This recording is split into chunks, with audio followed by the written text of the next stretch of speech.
السلام علیکم ورحمۃ اللہ وبرکاتہ۔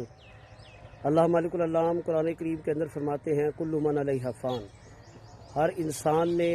ہر ذی روح نے، ہر جاندار نے اس دنیا میں جو آیا ہے اس نے فنا ہونا ہے، ختم ہونا ہے۔ وَيَبْقَى وَجْهُ رَبِّكَ ذُو الجلال والاکرام، اور صرف اللہ رب ذوالجلال ہی باقی رہنے والے ہیں۔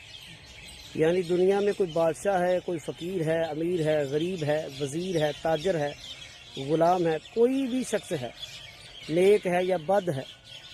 اس نے اللہ کے حکم سے اس دنیا سے جانا ہے۔ اور نبی مکرم صلی اللہ علیہ وسلم سے جب پوچھا گیا کہ بہترین مومن کون ہے، آپ نے فرمایا جس کا اخلاق سب سے اچھا ہو، اور فرمایا کہ عقل مند مومن کون ہے، فرمایا جو موت کو یاد رکھتا ہے اور آخرت کی زندگی کی تیاری کرتا ہے۔ تو یہ آیات اور احادیث جو ہیں ہماری دینی اور دنیاوی زندگی کی بہتری کے لیے ہیں، اور قبرستان میں جانے کی تاکید بھی اس لیے کی گئی تاکہ موت کو یاد